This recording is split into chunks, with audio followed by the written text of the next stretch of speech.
우리 함께 볼 하나님의 말씀은 마태복음 4장 1절부터 11절까지입니다. 마태복음 4장 1절부터 11절까지의 말씀입니다.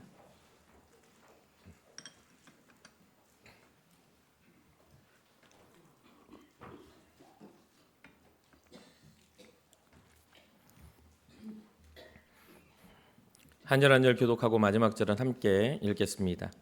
그때 예수께서 성령에게 이끌려 마귀에게 시험을 받으러 광야로 가사 시험하는 자가 예수께 나와서 이르되 내가 만일 하나님의 아들이거든 명하여 이 돌들로 떡덩이가 되게 하라.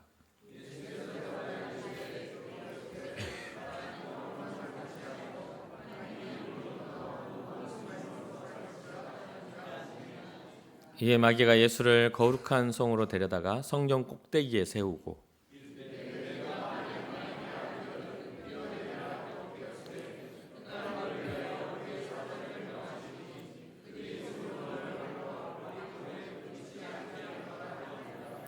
예수께서 이르시되 또 기록되었으되 주 너의 하나님을 시험하지 말라 하였느니라 하시니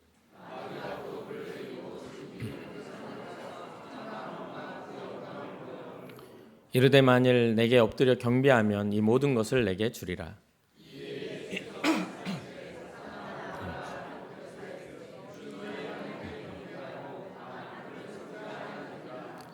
이에 마귀는 예수를 떠나고 천사들이 나와서 수종드니라. 아멘. 아멘.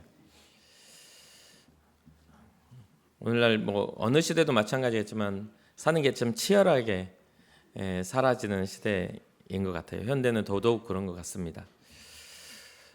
세상은 마치 이제 거대한 전쟁터 같아서 요즘에는 나라와 나라의 전쟁 소문도 너무 많이 나고 또 재난의 소문도 너무 흔하게 우리가 볼 수가 있고 또 여러 가지의 개인적인 불행의 이야기들도 뉴스를 통해서나 어떤 이야기를 통해서 보면 그런 이야기도 너무 자주 나는 것 같습니다. 그리고 요즘에는 또 보이스피싱이라든지 아니면 카드 복제라든지 불안한 이야기들이 어찌나 그렇게 많은지 그러다 보니까 꼭 전쟁터 안에 살아가는 것 같은 그런 현실에 우리가 살아갑니다. 근데 오늘은 우리가 조금 다른 전쟁을 우리가 살펴보려고 합니다. 예수님께서 이 땅에 오셔서 이제 사역을 시작하시면서 성령님에게 이끌려서 광야로 가서 이제 기도를 하시고 또 그 기도 후에 마귀가 와가지고 은혜가 충만한 상태에서 유혹을 하는 그런 상황입니다. 우리가 너무나 잘 아는 내용이죠. 그래서 이러한 부분들을 우리가 살펴보면서 우리가 싸워야 할 싸움은 어떠한 싸움인가를 좀 더 주목해서 보고 그 안에서 우리 안에서 이겨내야 하는 그런 힘이 어떻게 이겨내야 되는지 또 어떤 힘으로 이겨내야 되는지를 좀 살펴보았으면 좋겠습니다. 특히나 오늘 본문과 조금은 연결되는 것 같은 사도 요한이 요한일서 2장 16절에 우리가 세상에서 겪는 유혹을 세 가지로 이렇게 정리해 놓거든요. 그게 뭐냐면 육신의 정욕, 안목의 정욕, 이생의 자랑. 이 세 가지로 우리가 겪는 그 유혹을 받는 그러한 것들을 이렇게 적어 놓습니다. 이것이 오늘 예수님이 마귀에게 당하신 유혹과 너무나 닮아 있기 때문에 좀 이렇게 살펴보면서 우리가 함께 이겨낼 수 있는 방법들을 예수님을 통해서 얻기를 바라봅니다. 예수님이 40일 동안 성령 충만함으로 금식을 하셨죠. 금식하는 과정에서 혹시 금식해 보시는 분들 알지만 저도 금식을 자주로 이렇게 많이 하고 자주로 하는 사람이지만 긴 장기 금식 이후에 아직까지는 이제 금식을 자주로 하진 않습니다. 근데 그 금식하는 과정 속에서 참 제일 힘든 게 금식하면 배고픔이 제일 힘들겠죠. 먹을 것이 그렇게 많이 생각이 납니다. 그래서 막 적어보는데 제가 먹는 걸 많이 안 좋아하는데도 60가지 이상을 적게 되더라고요. 누가 그 금식하러 올라간다니까 어떤 분이 팁이라고 도저히 못 이기겠으면 한번 적어보래요. 근데 평상시에 안 먹고 싫어하는 음식도 다 적게 되더라고. 배고파 보니까 못 먹을 음식이 별로 없는 것 같더라고요. 근데 어쨌든 40일 동안 주님이 광야에서 굶주림을 이겨내시면서 기도하신 사건인데, 우리가 좀 더 이것을 보면 이 광야라는 곳은 어떤 곳입니까? 이스라엘 백성이 40년을 이렇게 살았던, 그리고 그 이스라엘 백성의 40년의 시간들을 꼭 우리의 신앙 여정처럼 이렇게 우리가 배울 수 있었던, 우리의 삶의 패턴이 그 광야 이스라엘 백성들과 같이 우리가 그런 모습처럼 살아왔던 것들을 빗대어 보여주는 것이기도 합니다. 또 하나는 뭐냐면, 이 광야는 몇 가지의 의미가 있습니다. 하나는 하나님을 만나는 자리로서의 그 의미가 있고요. 또 하나는 제사장이 죄인들의 죄를 전가시킨 후 이렇게 제물을 광야로 보내 늑대나 다른 것들을 통해서 죽임을 당하게 함으로 죄사함에 대한 이야기를 하는 경우에 광야도 있습니다. 어쨌든 성령님의 이끄심을 통해서 어린 양이신 예수 그리스도가 광야로 나가신 겁니다. 그래서 거기에서 금식하며 하나님의 뜻을 구하고 주님을 만나는 자리가 되었고, 40일이라는 이 40이라는 숫자는 죽음의 숫자이기 때문에 주님은 그곳에서 자기의 권리를 포기하고 자기의 생명을 포기하는 그것의 의미로 그 광야 생활을 하신 겁니다. 그리고 제가 방금 말씀드렸다시피 재정가를 한 후에 광야로 보내져서 어떤 그런 짐승들의 먹이가 되면서 그 죄를 대신 짊어진 어린 양의 모습처럼, 지금 예수님은 마귀에게 그 시험을 당하시면서 죄에 대하여 지금 그런 모든 것들을 해결하고 계시는 그 첫 번째 공생의 시작이기도 하죠. 우리가 첫 번째 유혹을 마귀가 와서 합니다. 그 첫 번째 유혹이 뭐냐? 배고픔입니다. 배고픔. 가장 근본적이고 사람이 가지고 있는 가장 원초적인 그러한 욕구죠. 이 배고픔을 요한일서로 보면 육신의 정욕이라고 말할 수 있겠습니다. 여러 가지의 허기짐, 다른 말로 하면 좀 결핍이나 허기짐이라고 이야기할 수 있지만, 이 배고픔 안에는 여러 가지 것들이 포함되어 있습니다. 지금은 이 육신의 굶주림에 대한 배고픔이지만, 예수님이 말씀하시는 것은 육신의 굶주림뿐만이 아니라 더 넓은 의미로 이 본문에서 이야기하고 있음을 보게 됩니다. 배고픔 앞에 찾아온 이 마귀는 이렇게 이야기를 합니다.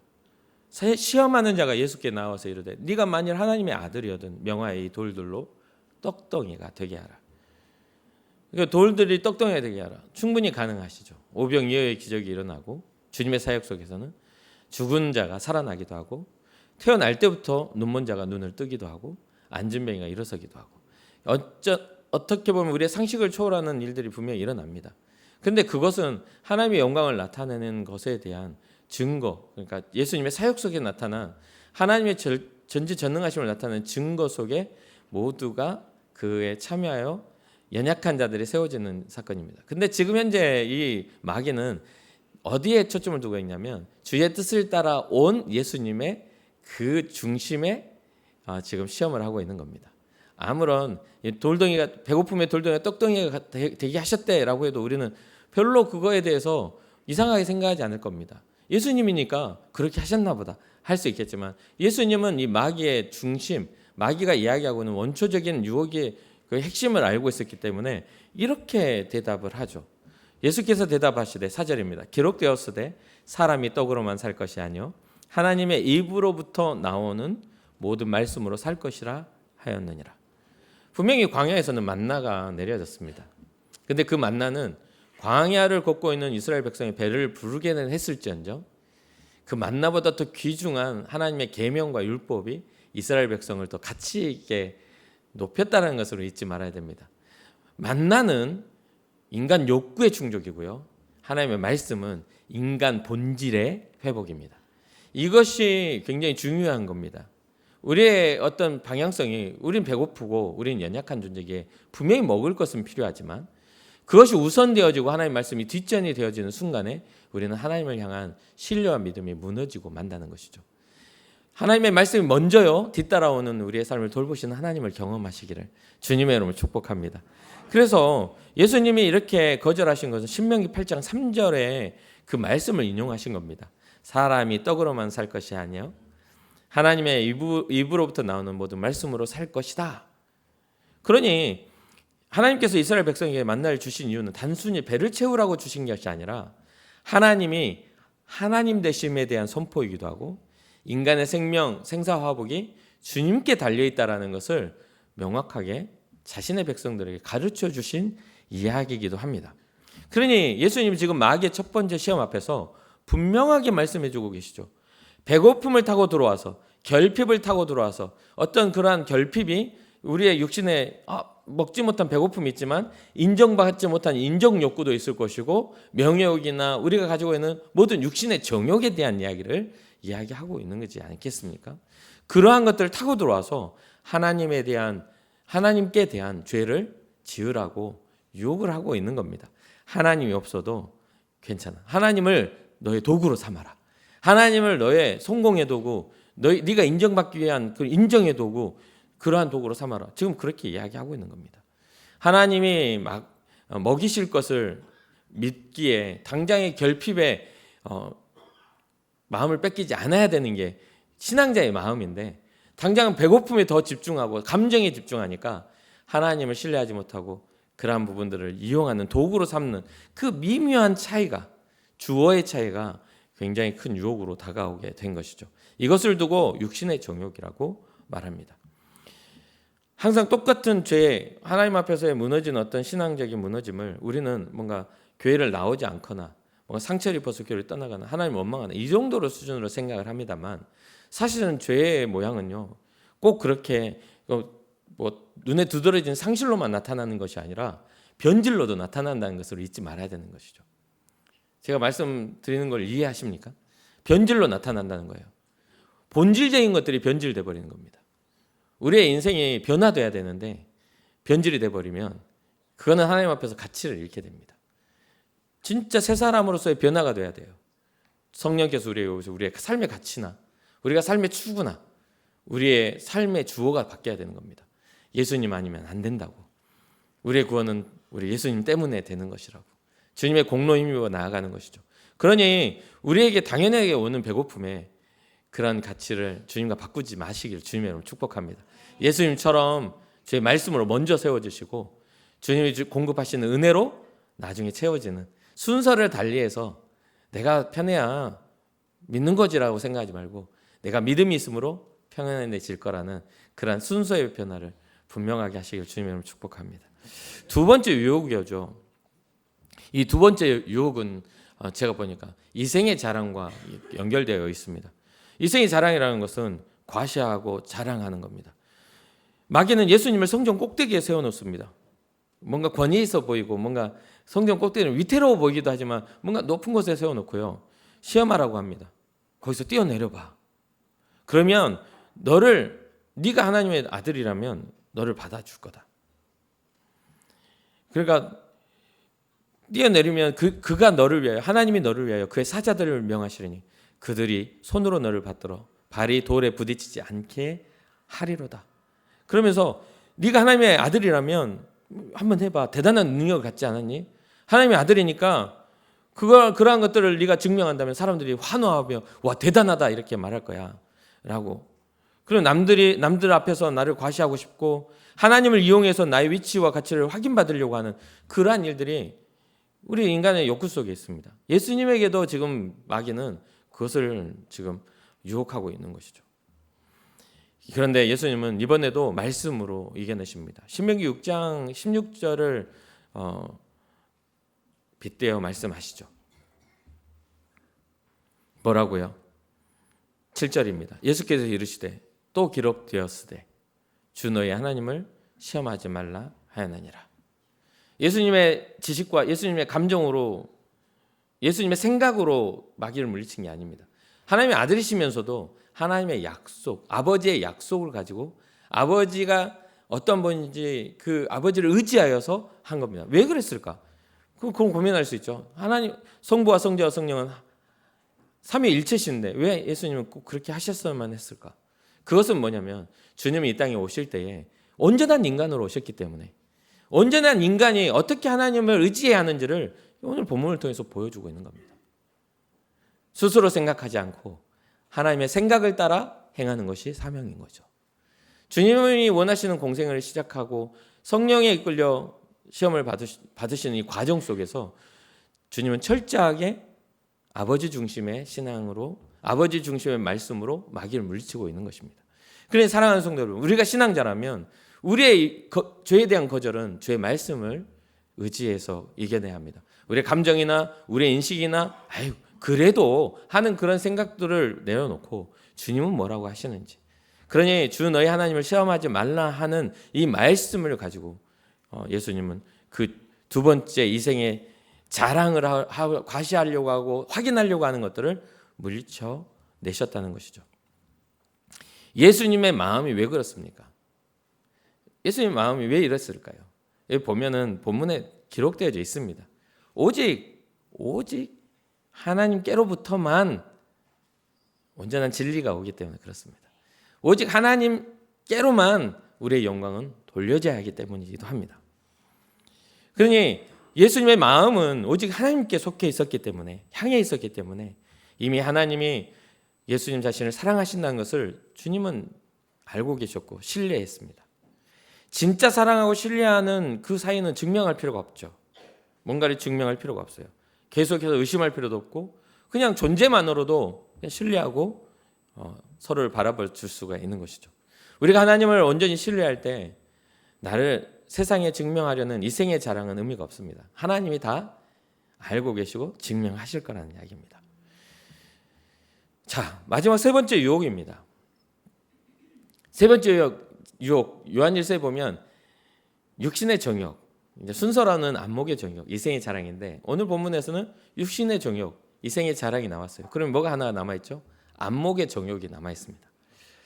마지막으로 마귀는 높은 산에 올라가 세상의 모든 화려한 나라와 영광을 보여줍니다. 그리고 자기에게 한 번만 절하면 이 모든 것을 주겠다. 그렇게 제안을 하죠. 눈에 보이는 화려함에 이 마음을 빼앗기게 만드는, 눈의 안목의 정욕에 사로잡히게 하는 그러한 제안이죠. 그런데 이러한 화려함 속에는 뭐가 있어요? 거짓이 담겨 있습니다. 세상의 것들 물론 화려하죠. 화려하지 않은 게 아닙니다. 중요한 건 이 모든 세상의 것이 마귀의 것이 아니라는 게 문제입니다. 내 것은 아닌 걸로 지금 사기를 치고 있는 겁니다.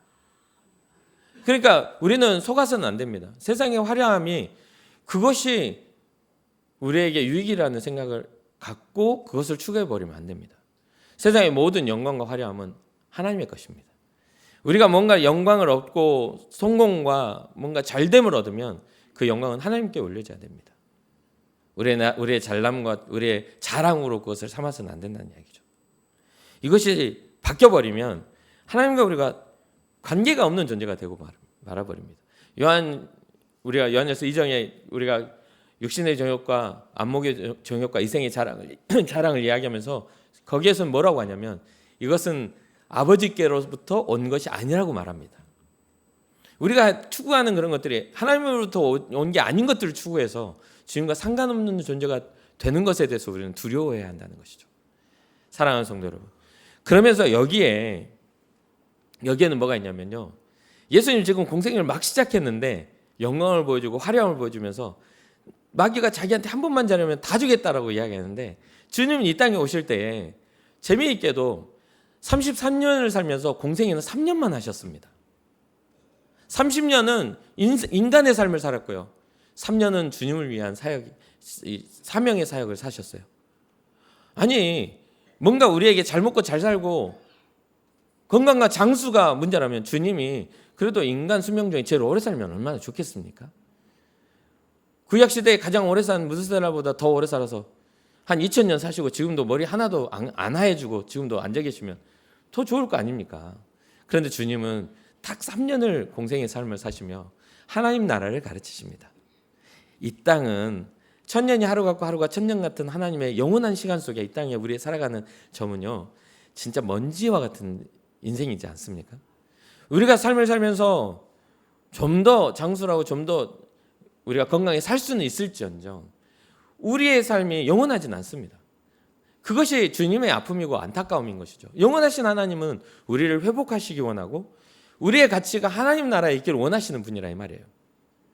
할 일이 있어서 열심히 살아가는 건 너무 중요합니다. 그것이 우리의 인생에 그러나 본질적 가치를 회복하는 건 아닙니다. 잠시 잠깐 건강과 가능성이 있어서 열심히 살 수는 있을지언정 우리는 결국은 돌아가야 할 본향이 있는 것이죠. 그러면 그때 돌아갈 때 우리는 주님 앞에 무엇을 내놓아야 할까요?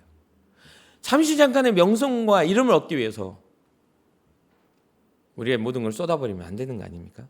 영원하신 그 하나님의 영광을 얻기 위해서 주님이 걸어가신 고난과 십자가와 주님이 허락한 사명의 일을 걷는 것이 굉장히 중요한 게 아닌가라는 생각을 하게 되죠.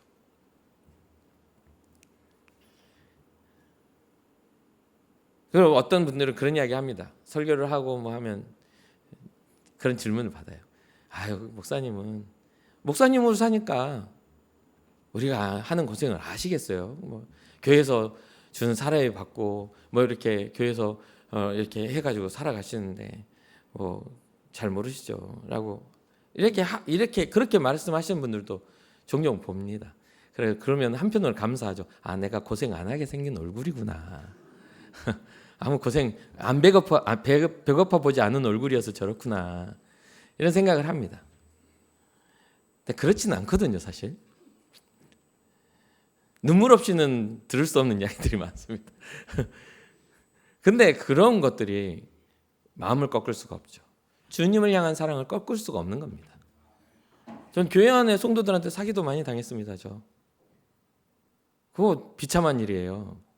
같이 교회에서 같이 사역했던 집사님들한테 사기 띡 뒤통수 맞아가지고 얼마나 인생 힘들었는지 몰라요. 그러니까 저는 사실 여러분들을 하나도 안 믿습니다. 웃는 얼굴로 찾아와도 저는 잘 안 믿어요. 의심이 많아요. 또 뭔 말을 하려고 나한테 왔어? 웃는 얼굴로. 차라리 그렇지 않고 막 솔직하게 말하고 막 그렇게 하신 분들이 훨씬 낫습니다. 그럼 경계라도 하지 내가. 근데 오늘 얼굴 와가지고 목사님 콧소리 내면서 그러면 또 뭐를 나를. 그럴 만큼 사건과 사고가 많습니다. 그런데요, 그렇기 때문에 가치가 있는 것 같아요. 오늘도 믿음의 걸음을 걸으며 정직하게 주님 앞에 엎드려 기도하며 오늘 아침에도 일찍 잠에 깨어나서 매번 제가 설교 중에 얘기하지만 이 하루 시작하는 게 너무 저는 행복합니다.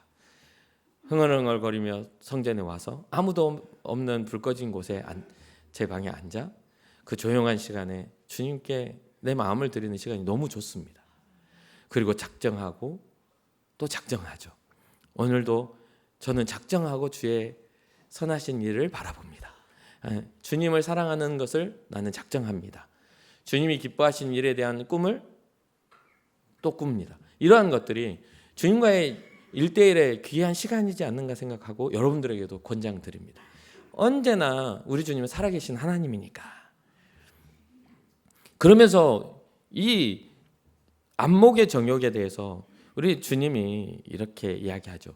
이에 예수께서 말씀하시되 사탄아 물러가라. 기록되었으되 주 너의 하나님께 경배하고 다만 그를 섬기라 하였느니라. 우리의 경배와 섬김은 하나님을 향한 겁니다.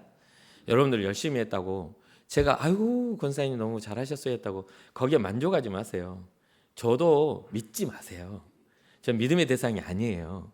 제가 여러분들 안 믿잖아요. 여러분들 저 믿지 마세요. 그러니까 그렇게 믿으면 안 돼. 제가 여러분들을 사랑하고 마음으로 품으려고 하는 것처럼 여러분도 저를 사랑하고 마음으로 품어주시면 돼요. 사랑에는 믿음이 필요가 없으니까. 믿음을 포함하니까. 불신이 아니라 믿음을 포함한 거니까 우리는 예수 그리스도의 사랑 안에서 그냥 서로 사랑하면 되는 겁니다.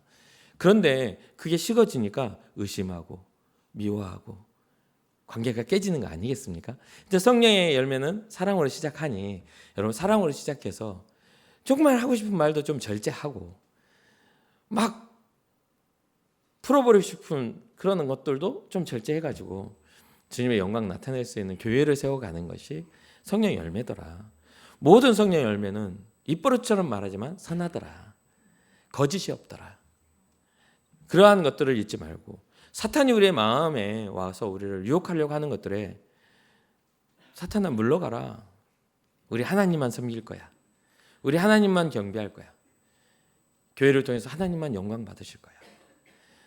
그러니까 어떤 육신의 정욕, 나의 어떤 욕구, 이생의 자랑하고 싶고 과시하고 싶은 마음, 눈에 보여지는 어떤 그런 달콤한 열매들에 대한 그런 어떤 성공하고자 하는 그런 열망, 안목의 정욕 다 거절할 수 있는 것은 우리의 마음속에 예수님처럼 오직 하나님께로만 비롯된 복음과 진리와 하나님께만 영광을 올려야 한다는 신앙적 철저함을 통하여 이루어진다 이 말입니다. 그러니 주님 앞에 나와 주님 앞에 여러분들의 믿음을 드리고 죄에 대한 일들을 거절할 수 있는 그런 믿음의 용기가 있기를, 담력이 있기를 주님의 이름으로 축복합니다. 말씀을 마무리를 하겠습니다. 마귀의 시험은 결국 우리의 마음을 하나님으로부터 멀어지게 만들려는 마귀의 전략이죠. 그러니까 요한일서 2장 16절 말씀처럼 그 전략은 우리의 육신의 정욕에 틈타고 우리가 자랑하고 싶은 이생의 자랑에 틈타고 우리의 눈에 보여지는 안목의 정욕에 틈타요. 이것은 다 우리의 마음속에 존재하는 악의 가능성입니다. 다르게 말하면 악성과 독성과 죄악성이기도 합니다. 그러니 이러한 모든 것들은 아버지께 하나님으로부터 온 것이 아니니 거절하시고 그 모든 것들이 잠시 우리를 즐겁게 할 수는 있겠지만 결국 우리를 하나님으로부터 멀어지게 만들고 영원한 절망과 험으로 우리를 이끌어가는 허망됨임을 잊지 마시길 바라요. 마귀가 세상에 주는 모든 그런 약속들은 다 시간이 지나고 다 허무한 것들이 될 수밖에 없습니다. 왜요? 그것은 마귀의 소유가 아니기 때문에 그렇습니다. 세상의 모든 것은 하나님의 소유이니 누구의 말을 들어야 돼요? 하나님의 말씀을 들어야 하는 것이죠. 예수님의 마음 전체가 오직 하나님으로부터 가득 차 있었기 때문에 그 마음에 담긴 말씀이 힘있게 마귀의 그런 유혹을 거절하고 물리칠 수 있는 힘이 된 것이죠. 하나님을 사랑하는 마음이 바탕이 될 때 하나님의 말씀은 마귀를 물리치는 가장 날카로운 검이 됩니다. 하나님을 사랑하는 마음으로 하나님을 경외하는 마음으로 하루를 살아가고 주님 앞에 나아가는 여러분과 제가 되었으면 좋겠어요. 세상은 끊임없이 우리에게 속삭일 겁니다. 포기하지 않을 거예요. 하나님보다 그래도 네 성공이 그거 먹고 살아야 되지 않겠냐? 하나님보다 그래도 네 즐거움이 주님을 믿는 게 즐거워야지. 맨날 가가지고 회개하라 뭐 눈물 흘리고 해봤자 허무함만 있고 뭐 그게 무슨 의미야? 뭐 신앙이나 뭐 믿음이 우리가 좋자고 믿는 것이지 뭘 이렇게 이야기하는 걸 많이 보거든요. 하나님 믿는 것보다 네 자존심이 중요하지. 아니 네 자존심을 꺾어서 그렇게 자꾸 하면은 무슨 의미야? 라고 이야기하겠죠. 그러나 우리 믿는 사람은 예수님처럼 성공을 위한 것도 아니고 즐거움을 위한 것도 아니에요. 그리고 자존심을 세워야 되는 그런 것도 아닌 것이죠. 아니 내 마음은 오직 하나님께만 있다. 아니 나의 경배는 오직 주님만 받으실 것이다. 라고 말하며 사탄아 물러가라 라고 거절할 수 있는 여러분과 제가 되기를 주님의 이름으로 축복합니다. 잠시 기도하겠습니다.